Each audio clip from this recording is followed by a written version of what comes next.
Hey folks, I'm back. Just wanted to do an updated video on my experience with budget guitars and how I rank, my personal experience and how I rank these brands. And again, the brands that I'm using are the usual suspects. These are inexpensive brands outside of Squier and Epiphone. So these are the fringe brands that are out there, right, for making guitars or copies of more popular guitars, let's put it that way, like SGs and Les Pauls and Strats and ES335 semi-hollows and whatever that they may be. So these brands make affordable budget copies of these types of guitars, and they typically are offered on Amazon and eBay and Reverb and some of these other sites, right? So I've picked 5 brands that I've had personal experience with, and a lot of you out there probably have as well. And again, this is one man's opinion. This is my opinion based on my experience. So it's going to be ripe for debate, I'm sure. There's going to be a lot of people agreeing maybe with what I'm saying and some people disagreeing. And also there'll be others that say, well, what about these guys? Have you thought about them? So again, I'm just using these 5 because I've had the most experience with these 5 companies. And here we go. I've used 5 categories or criteria for coming up with an overall review or value for each of these brands, and that's how I've come up with my assessment. And the 5 categories are quality, and again, these are all budget companies, guitar brands, so it's not going to be stellar materials that are being used. I'm using my rating based on quality relative to the price being paid for the merchandise. Setup, which consists of fret ends out of the box, action out of the box, overall dryness of the neck out of the box, that type of thing. The fourth is, or the third assessment is overall value. Does the company provide or go above and beyond what they're expected to do? Do they provide a decent gig bag? Do they provide extra strings? Do they provide strap? Do they provide a guitar tuner that's usable? Something like that that's provided or thrown in. The fourth category is sound. How does the stock setup of the guitar instrument sound out of the box to your ears or to my ears? And the last category, 5th category, is playability, the fun factor of the instrument.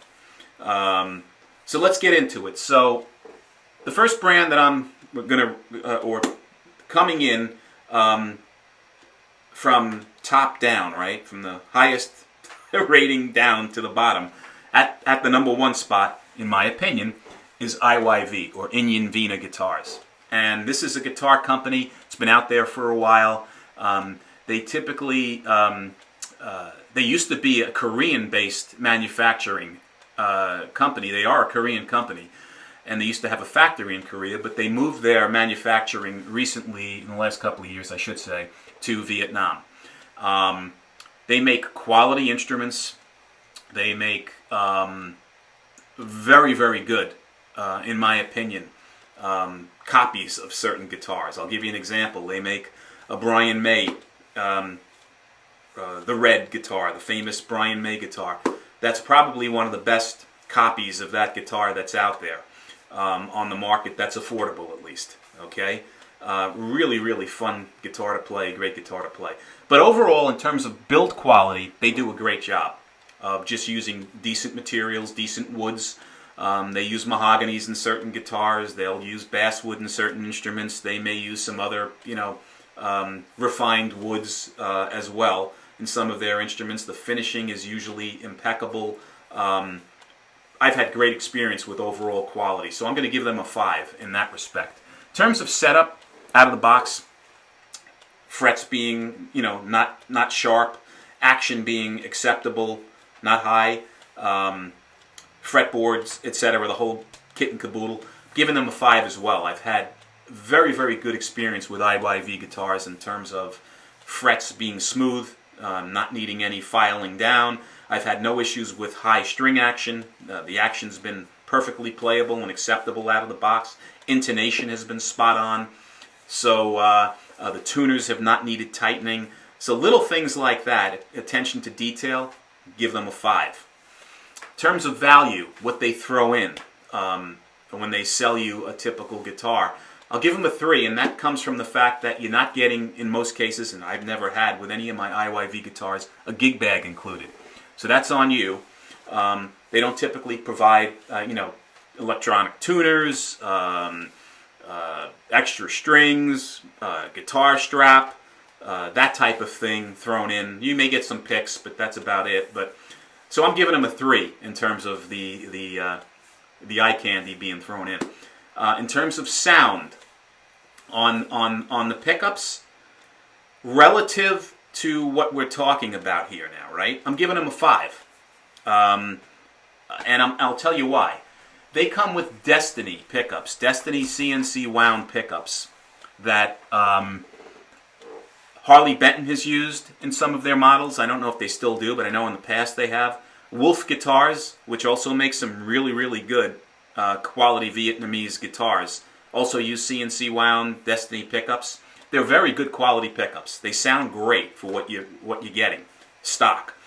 So again, considering that these are budget guitars at the price point, and the price points of all of these guitars that I'm talking about is anywhere from $100 to probably the high end of $100. So they're inexpensive guitars. So I'm giving them a 5 on the pickups and the sound. Playability, fun factor, feeling of the neck, components, the whole bit, giving them a 5. I love every style guitar I've gotten from IYV in terms of the feel of the neck, for relative to the type of instrument. Their Les Paul style guitars don't come with baseball bat necks. Their Strat style guitars have come with a very comfortable playing neck. Brian May neck was phenomenal on the red model. Their Mustang necks and have been very, very fun and comfortable to play. So playability wise, we're giving them a 5. Overall ranking, I'm giving them a 23. So they come up as my #1 rated economic budget, non-Epiphone, non-Fender, Squier guitar. Coming in at number 2 with an overall score of 21 is Monoprice. And they're another outfit out of California. They started out making components and cables and expanded into guitars over the years. They provide very, very low-end prices on their instruments for extremely competitive quality-made instruments. They do a great job of coming up with guitars that are decently made, sound pretty good for very, very little money. So from a quality standpoint, I'm giving them a 3, and the reason I'm giving them a 3 is because their tuners typically are on the lower end of the budget quality tuners. They're not the best tuners. They tend to drift and lose tune over time. Not horrible, but not great. The setup of the guitars are pretty decent, at least in my experience. I know there's been a lot of reports where you've had sharp fret ends and dry fretboards and the usual complaints. I've had none of that experience with all of the Monoprice guitars, and I've tried a lot. No problem with fret ends. There might have been a couple of sharp ones at the very, very high end of the fretboard, which I've addressed, but for the most part, pretty good. String action has been fine out of the box. Really set up nicely, so I'll give them a 4 in terms of setup. Overall value, I'm giving them a 5. And the reason I'm giving them a 5 here is because the gig bag that ships with the Monoprice Indio line of guitars is phenomenal. It's a padded gig bag. It's not the typical dust covers, the useless things that ship with low-end guitars. These bags can actually protect the guitar. Nicely made gig bags with raised stitching in terms of Indio on the bags. Very good. So I'm giving them a 5 in terms of that. Sound-wise, for ceramic pickups on both the Tellys and the Strats that I've tried, lower-end guitars, they're pretty decent pickups. They're not microphonic. They sound nice. They're not shrilly. They're actually passable, inexpensive pickups that don't need to be replaced out of the box. Certainly don't need to be replaced at all if you're someone like myself who's a hobbyist or doesn't play out. And if you're learning, I think they're perfectly fine. So I'll give them a 4. And from a playability standpoint, absolutely love the monoprice necks. I think they're a satin finish, so they're not the glossy, slidey finishes on the Strat necks. Very comfortable to play. Nice C-shaped neck that's not super thick and it's not super thin. It's sort of in the middle, but it's very, very comfortable. Love the monoprice necks on the guitars. So I'm giving them a 5 on playability. So overall, 21. They're in second.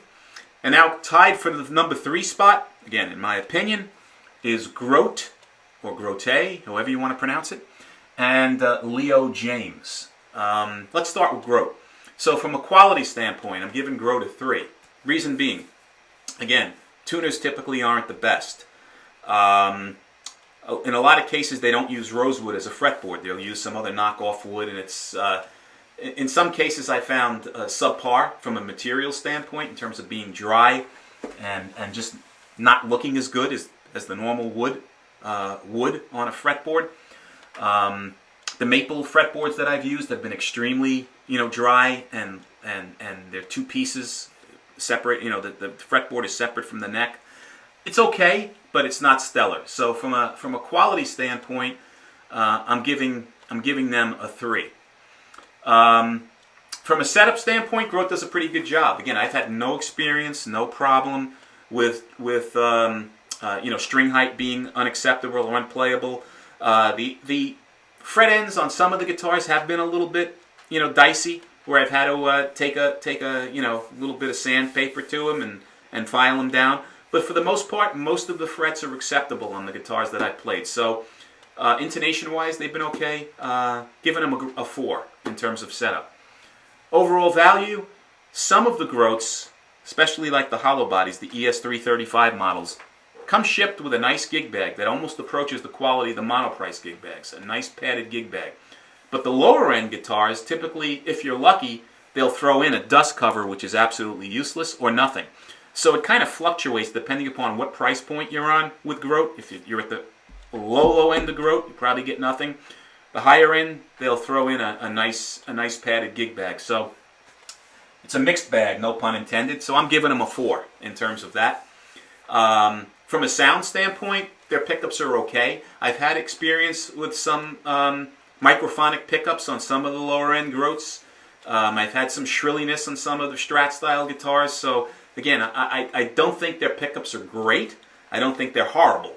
I'll give them a 3 from a sound standpoint. Playability wise, they're fun guitars. The semi-hollows are great. The Strat style and the Tele styles, I haven't had as much fun feeling with playing those guitars. They feel a little cheap to me, and that, again, that's my own opinion. But I'll give them a 4 on playability. So Grote's coming in at 18, and tied for that, also at 18, is Leo James.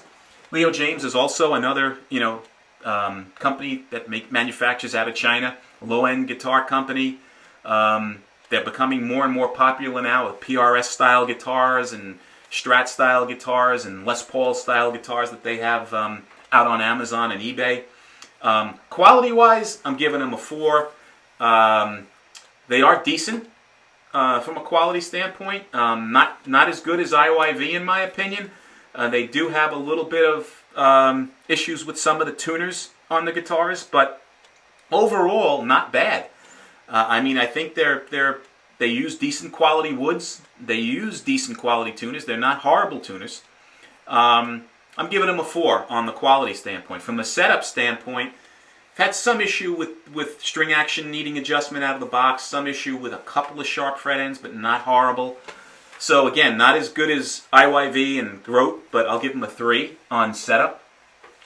Overall value-wise, they do ship with a gig bag, and the gig bag is padded. It's not as good as the monoprice gig bag, but it's not bad. So I'm giving them a 3 on, a 4. I'll give them a 4. Be generous on the gig bag quality.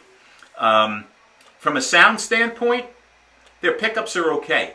They're a little thin a little shrilly, a little higher on the trebly side. Not quite the balance of warmth that I've experienced on the pickups. I'm giving them a 3 from a sound standpoint.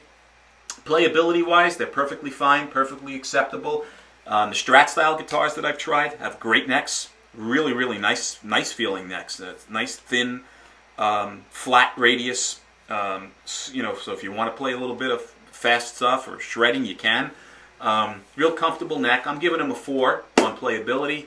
Leo James coming in at 18, tied with Grote. And in last place is a company called Starshine. They're also known as Zuwei, or Zuwei, Z-U-W-E-I. It's one and the same. So you'll see the guitars listed as Starshine. You'll see some listed as Zuwei. Quality of the ones that I've had experience with, not so good. I've had a couple that have been shipped to me in poor shape, put it that way.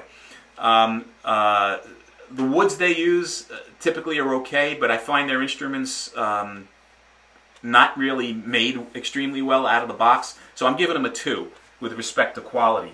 From a setup standpoint, the same. I've had issues with sharp fret ends. I've had issues with string height being high, where it's needed a lot of adjustments before they could even be playable. So from a setup standpoint, Zuwei and Starshine, I'm giving them a 2. Overall value, their price points are fine. They do ship some guitars with gig bags, and the gig bags that they ship with are pretty good. I've had 2 that have been shipped with nice padded, nice quality gig bags, and also some extra stuff, candy that was thrown in the gig bags, tuners and capos and all sorts of stuff, strings. So I'll give them a 4 on the value. From a sound standpoint, not great. I've had issues with microphonic pickups. I've had issues with, again, them not sounding extremely well balanced, even though I know these are budget instruments. But on the lower end, not great. So I'm giving them 3 from a sound standpoint. Playability-wise, again, because of the finishing problems that I've experienced, and also on both the Strat style and Tele style instruments that I've had, these necks were like baseball bats. Almost identical necks on these guitars. Which, again, if you're a novice, you're a beginner, or a child, someone that's just learning, the last thing you want is something that is unwieldy from a thickness standpoint on the neck. It's not a fun playing experience. Giving them a 3. So overall, Zuwei Starshine comes in at 15. So, summarizing it, number 1, IYV, Indian Vina. Best quality, best value, best playability instrument at this price point. Number 2 is Monoprice. Coming in tied for 3rd is Grote, and Leo James. They're pretty close. And in last place is Zuwei Starshine. So guys, what do you think? Do you agree, disagree? Let me know below in the comments. I know this is going to be ripe for debate, hopefully. If I missed a brand that you guys think is something that's up and coming that should be on here, let me know. Again, these brands are the non-traditional brands, right? We're not talking about Fender Squier, we're not talking about Epiphone, not talking about Ibanez. They all make budget lower-end guitars as well. These are the guys that are the fringe players that I wanted to rank. Thought it would be fun. So again, my experience, that's it. For whatever it's worth, hopefully it was helpful. If you find these videos helpful and useful to you, please support my channel. Give me a thumbs up, subscribe. Any questions, as always, put them below. I'll answer them. And until the next time, guys, be well, stay safe. Have a great one.